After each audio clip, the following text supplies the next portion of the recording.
Hey there, Python pioneers, and welcome to another lesson in Python. Today, we're going to be talking about a crucial programming concept, functions.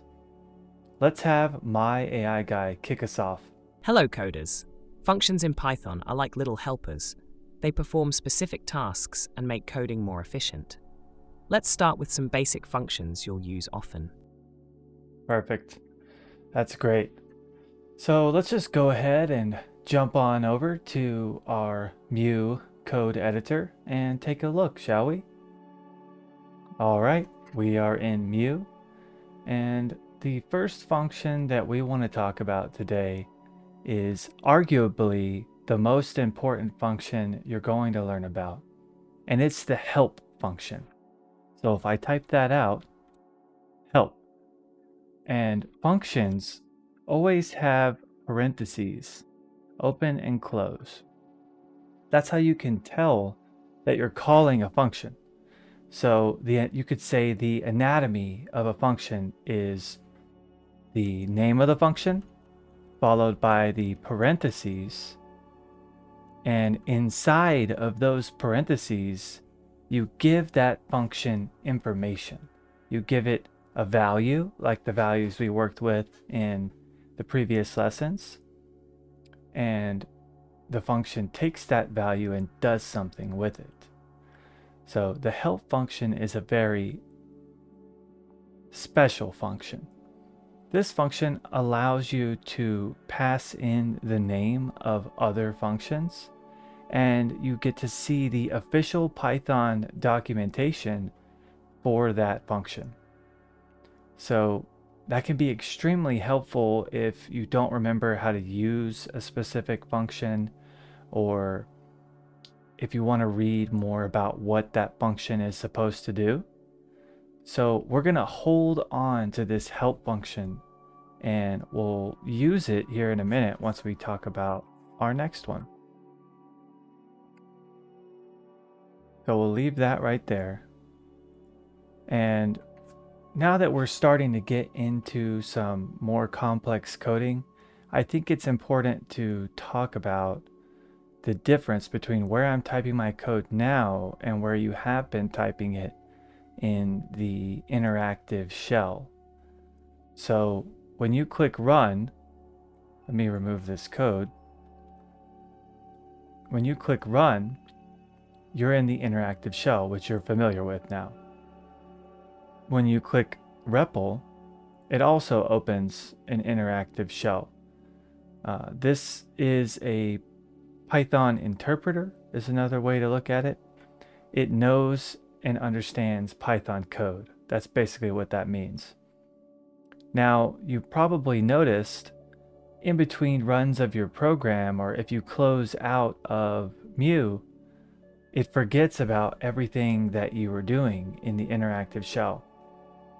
So if you want to write an actual Python program, if you come up to the top here in the editor area where we have these line numbers, you'll actually write your code here, and your code you can save it and reopen it. And most importantly,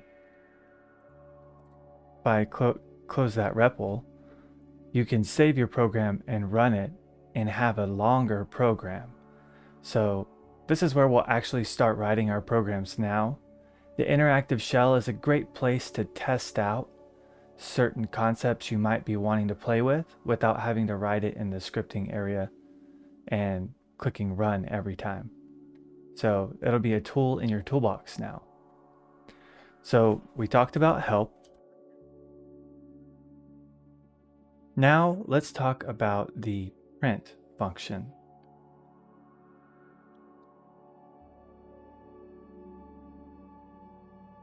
Actually, that's a good thing to bring up. So if I type out print in Mu and press the open parenthesis, it actually tells you about that function. So you can read about, okay, what does the print object take as parameters, and what is the definition of this function? So what is it supposed to do?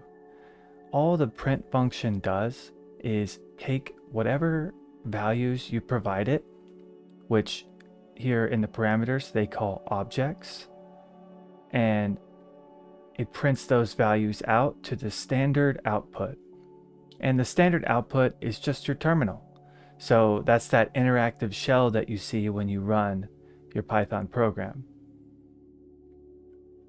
So the print function, if we want to pass in a value to test it out, we could say, "Hello, Python programmers." And we'll just comment out help with that £, so it doesn't run when we click run, since we're not passing anything to it. And if we click run on this, it prints out hello Python programmers. So now that we have a full function written out, looking at the anatomy one more time, we have the function name, we have the parentheses, so we know it's a function, and we have the values that we're passing into that function. In this case, we are just passing in one string. So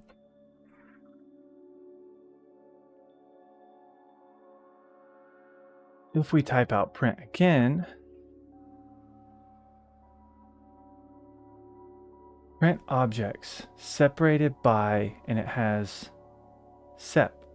Well, if we look right here, the next argument that you can pass, you can type out the word sep equals, and it's telling us actually we can change how these different words that we pass to print are separated. So let's look at what that means. So if I type out hello and I do a comma for another value I want to pass, world. If I print this out, well, we should have a space. And how do we know there's going to be a space between hello and world? Because we don't have one in front of W here. If we just look at the print definition again, the default separator is a space. That's what that means when you look at the function definition here, and it shows you sep equals. Anytime you're looking at a function description like this, and it has an equals, that means that it's the default. Whatever's in there is the default. So the default separator is a space, and the default end of the line is this \n. Turns out \n just means new line.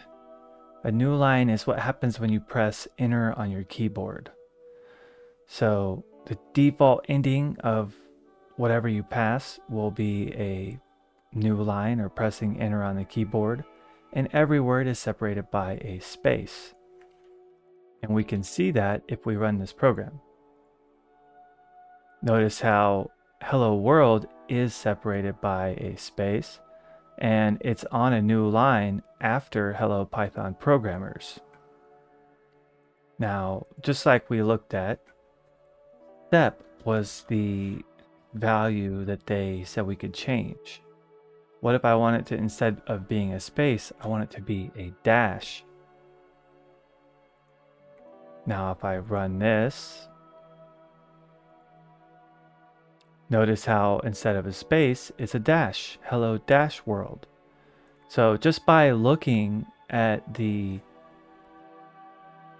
description of that function here, I'm able to see how to use it. Even if you don't remember, this is one of the reasons why an integrated development environment can be very helpful.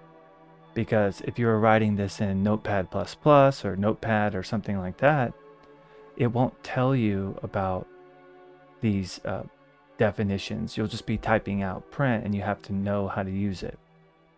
So, kind of interesting to see. Okay, so that's pretty good for print. Now, next up, we're going to look at input. All right, and luckily I noticed the text was small switching over here, so I have enlarged the text. So the input function. Input. This function reads a string from the keyboard. So what does that mean? It means that it allows the user to provide input to your program. So you can ask the user for information.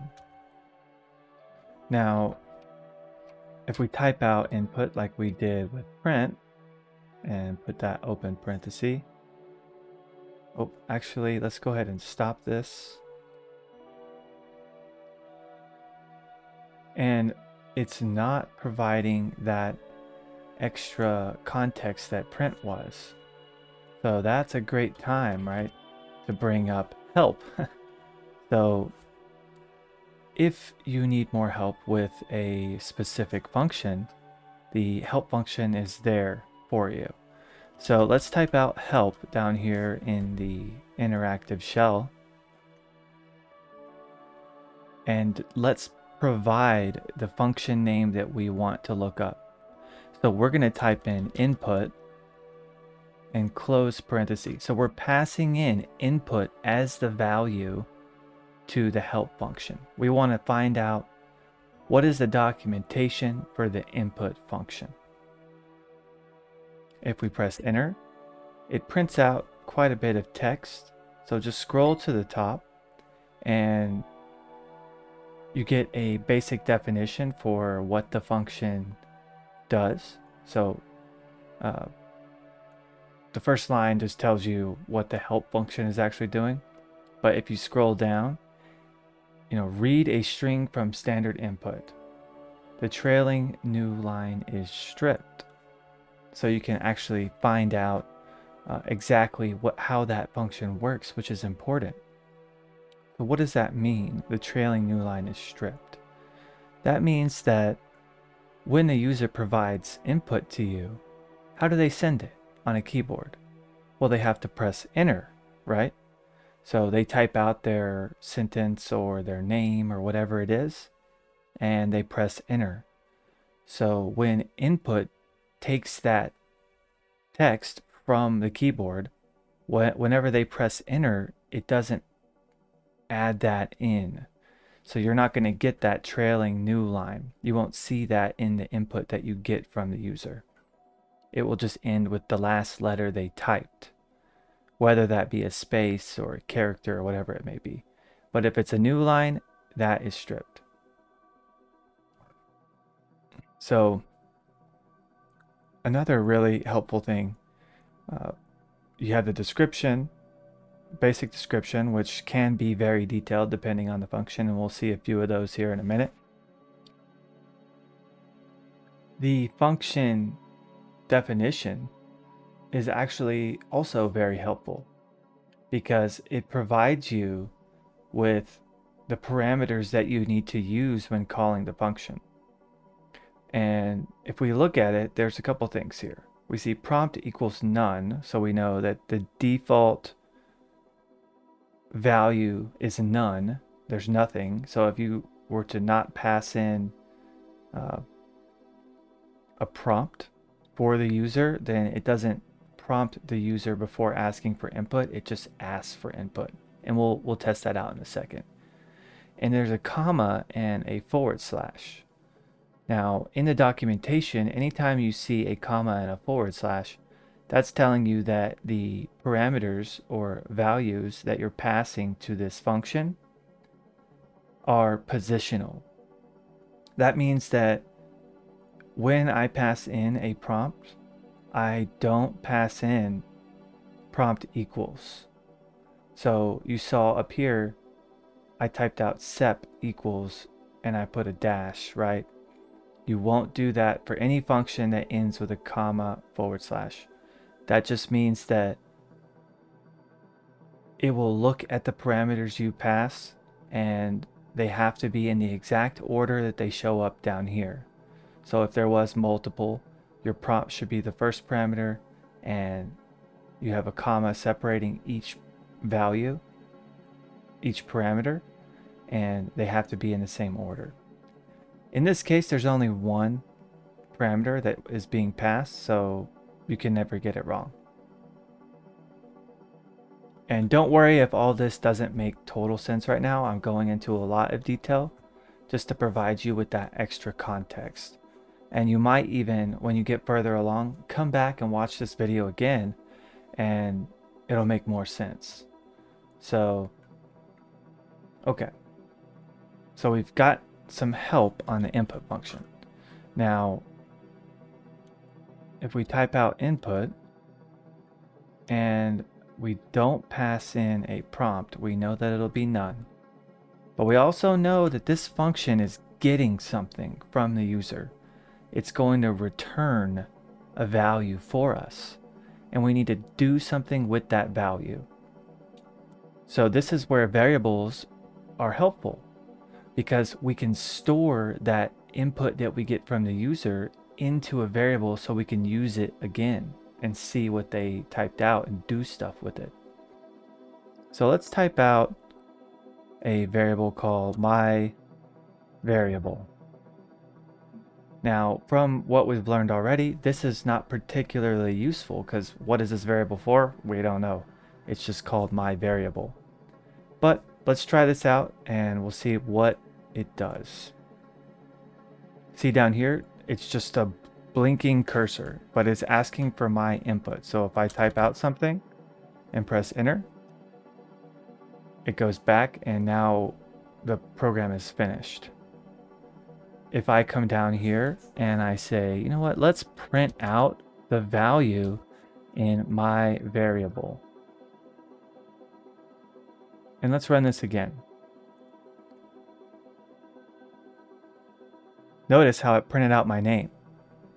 So we were able to access that value that we got from the user. Now, if we want to make it a more pleasant experience for our user, we can type out a prompt. Enter your name. Let's try running that. Look at that. So it is adding a prompt that says enter your name. So if I type in Jason, it outputs Jason, just like we would expect. Okay, so that's the input function. Next up, we're going to look at the len function. Len stands for length. Okay, so here we are, the len function. Oh, looks like they want to help us on this one. So return the length or number of items in a quote-unquote object.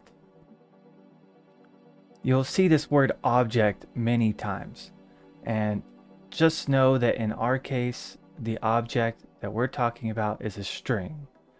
There are other use cases that we're not going to get into yet, but for our use case, we're talking about a string. So we want to return the number of items in a string, or the number of characters in a string. So we know that my variable, let's change this to something more useful. Let's call it my name. That is a better variable name. And let's print out the length of my name. Okay, so what did I just type out? This is another good thing to show you. You can have a function call, or the usage of a function is another way to say that, inside of another function. If you break this down, it's actually not that complicated. I know when you first look at it, it can be a little daunting, but it's actually not too bad. So what happens? We know that the length function will return the number of characters in our variable called my name. And in my case, if I enter JSON, it will return the number 5. So when length runs, it will return the number 5. And then the print function will see that value and print 5. So that kind of illustrates that when you have nested functions like this, the inner functions will be called first. So it's kind of like when we were looking at PEMDAS and you had parentheses. So if you have nested parentheses, parentheses inside of parentheses, whatever the math is inside of those nested parentheses will run first. Same thing here. Anything inside of the print function will be evaluated first, and then the print function will take that value. So let's test that out. Enter your name, and it prints 5. Perfect. All right, that's the length function. And don't worry, I'm just giving you a brief overview of these, and then we're going to jump over and I have some more examples for you to help this stick. Okay, so the next function is going to be this str or string function. All right, so the string function. Ooh, look at that. So it brings up a bunch of text, and there's multiple different ways to do this. Okay, so don't get too caught up in all this. If none of this makes sense, that's all right. There's a lot going on here, and we don't have to know how each of these different versions of the string function work. Just know that each one of these is a different way to use the string function. We call that function overloading. So there you can pass in different numbers of parameters, but each of them will work. So by default, you can pass in an object and it will return a string. So it creates a new string from the object. If the encoding or error is specified, then the object must be exposed. See, like all this, don't worry about that. All we need to know is that if you pass in a floating point number or a integer, it will return the string representation of that number. So how can we illustrate this? Again, string returns a value to us, so we need to do something with that. Print, on the other hand, the reason why we don't do anything with print, we just call it, is because print doesn't return any value to us so we could do something with it. Print does something with the value. It prints it to the screen, and then that's it. It prints it to the standard output. Input gave us something, so we had to assign it a value. It's returning a value to us, so we have to assign that with the assignment operator.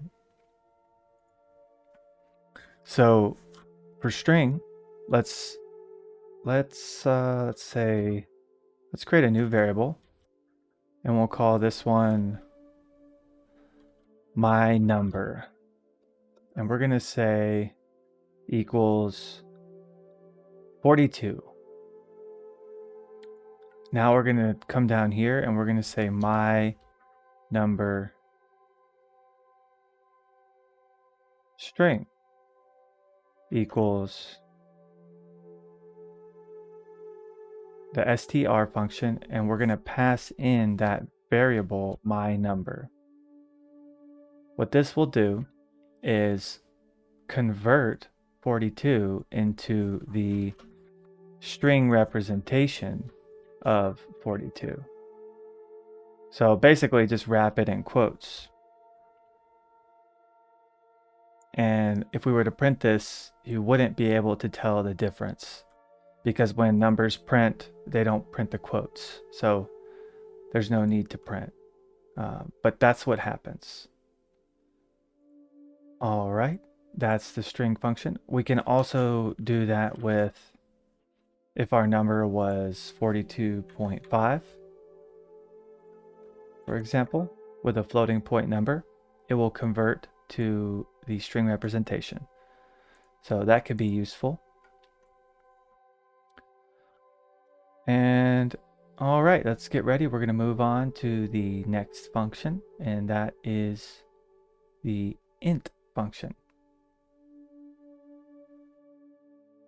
All right, so the int function, let's go ahead and we're going to create a variable called my int string equals 42. Actually, you know what would be good? Now, just for the sake of doing it this way, I'm going to do it this way. We could use the int function to convert this number back into a int. But let's go ahead and let's just do it this way. So my int string. So we have 42. It's a string though, right? It's not an integer. We can say my int equals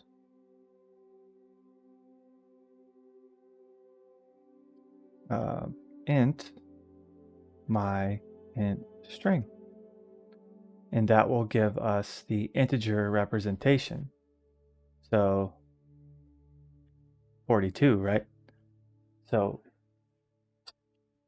and it probably would make better sense if I move this down here for you. So that's what happens. Okay.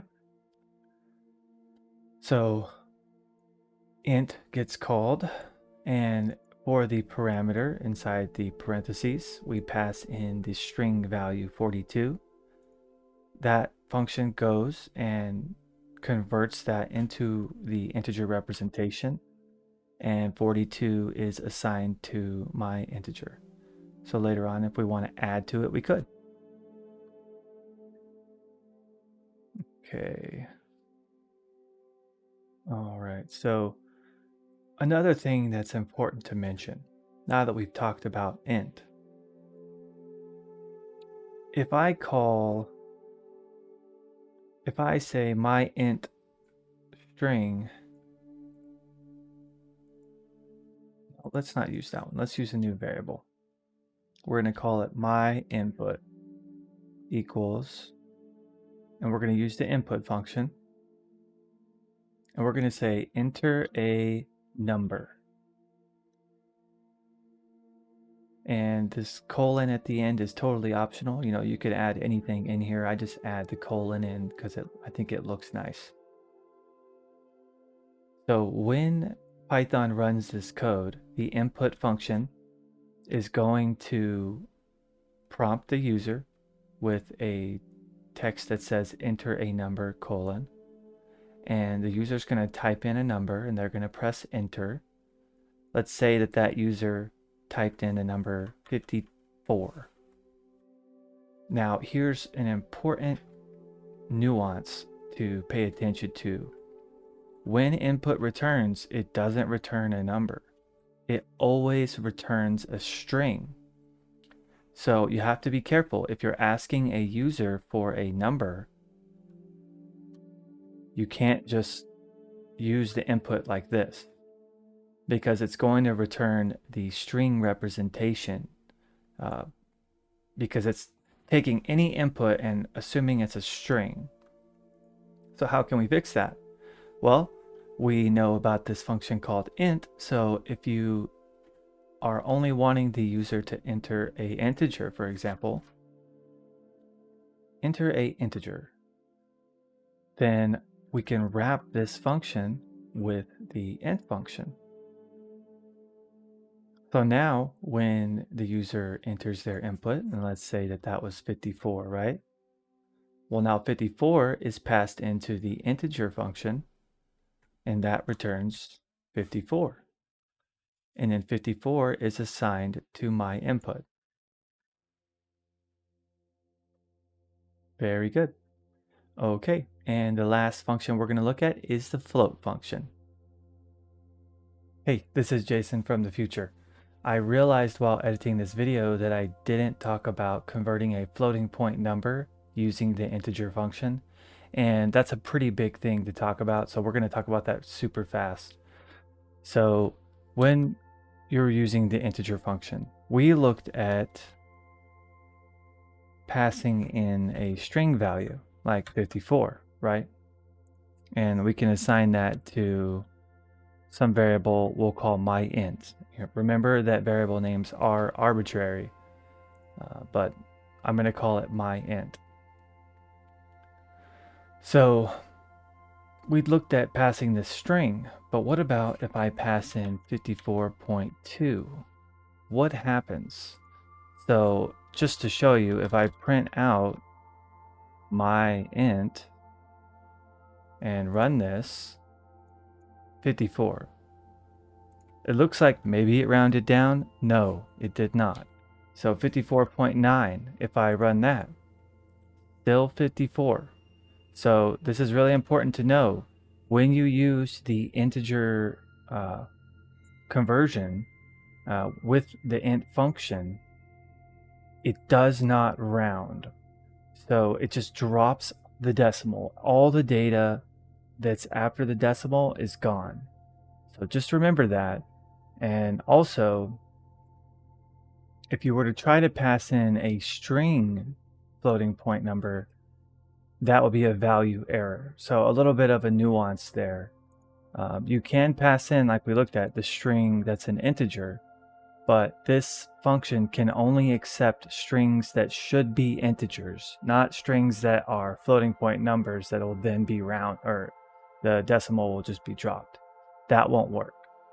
So in a nutshell, you can pass in strings with integer values. You can pass in floating point numbers, but you have to be careful and realize that when you do that, you're dropping all the data after the decimal point. All right, we'll get back to the video now. Okay, so the float function, just like the integer function, my float string is what we'll call it, 42.5, for example. My float, let's fix that. We want our camel casing to be nice. My float will then be float, and we'll pass in that variable name, my float string. Very good. So that will run, and when that runs, my float string will go get the value that's in my float string, 42.5. Float will convert that to the actual floating point number, 42.5, and 42.5 will be assigned to the variable my float.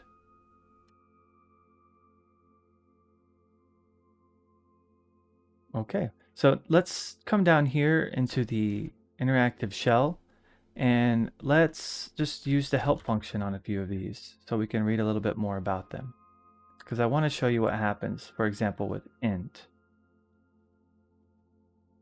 it returns a ton of things, and you don't need to worry about all these. It gets into the very nitty gritty, but I wanted you to just see how much is here. So if you are getting into the weeds and you need to know exactly how something works, this is a great place to come look. And okay, here we go. So here we are at the top. We have our function overloads. You'll notice if you're familiar with bases, by default the base is 10. So maybe if you wanted to do like a base 2 number, or whatever base you might want to use, you could change the base. And it doesn't have that slash, so that means that if you change the base, it doesn't have : / /. So If you want to change the base, you actually type out base equals and then pass in that new base. But really what we're coming here for is we want to see a longer definition of how string works. And you can feel free to read those. I won't put you through that. But let's see, and let's do help on print.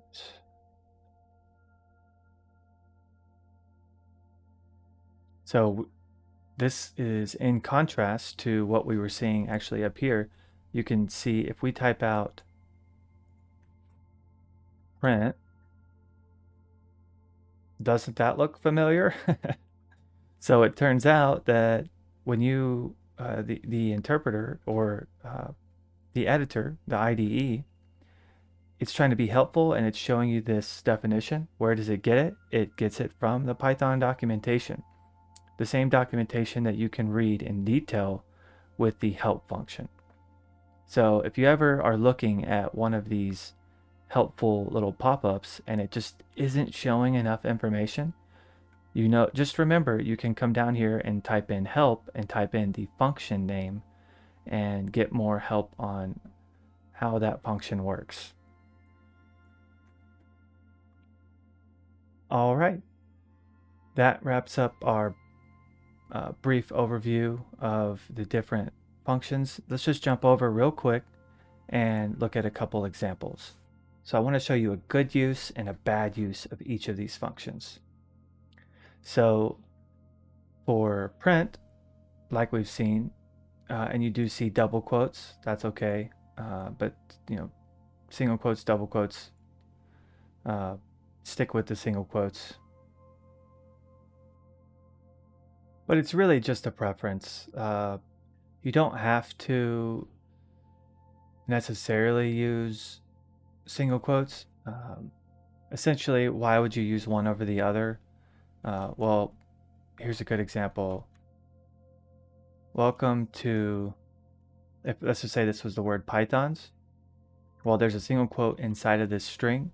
So if I was quoting this with single quotes, you see our line is now broken. So if you do double quotes, now you can have single quotes inside of your string. And the same goes for if you wanted to use double quotes. Maybe you want double quotes inside of your string, then you should use single quotes to actually wrap the value. And then you can have double quotes in there. You can use one or the other. It won't really hurt either way. But be consistent. That's the most important part. If you're going to use single quotes, use them. If you're going to use double quotes, use them. But don't go back and forth in your code. You're going to find that being consistent in code is always a good thing. So let's fix our... Okay. So a bad usage of print would be not providing those parentheses. Without the parentheses, you'll have a syntax error. It'll print out a red error down here. For input, prompting the user for their name, all good. Now, this one is not overly apparent exactly what we're talking about when you first look at it, but just to point out, if you're writing a script that is supposed to run, you're scheduling it to run and it's supposed to run on its own, just be careful. If you use input in your script, it's going to pause the script and wait for an input. So that would be, not a great usage. So if you have those automated scripts, don't use input. So for the length function, len or length, you can get the length of a string. That works great. Good usage. Bad usage of length, you can't use length on a number. So it's not applicable to integers or floating point values. So that would give you an error. For integer, using it on a string that can convert to an integer, so a value that could be an integer is a good use case. And using it on a string that is a word will give you a value error because it can't convert these letters into an int. Floating point, providing an actual floating point number, good. Bad, using words, again, you can't use words. That would be cool though. So a good usage of string, passing in 3 and turning it into a string. This is mostly just to show you. I mean, you could literally just, you don't need all this extra mess. You could just delete all this and type out 3. But that's not useful because what if this is a variable, right? Instead of if this 3 was instead of a literal 3, but instead it was a variable that you had stored somewhere else, then you could add that in to the middle of this message so it's dynamic. A bad usage, I really just want to harp on how important those parentheses are. So the parentheses are what make it a function, and if you don't use those parentheses, it doesn't work. So that's a syntax error again. So, all right, I think that covers everything for these functions. Don't worry if you need to go back and review some of these. Do take the time before moving on to the next video and just play around with these functions and get comfortable with them. And before you move on, that way it sticks pretty good. And if you have any questions, feel free to leave a comment. My AI guy, why don't you end this video for us? Thanks for joining us. We look forward to seeing you in the next video. Hint, hint, it might be a pop quiz. Hey, well,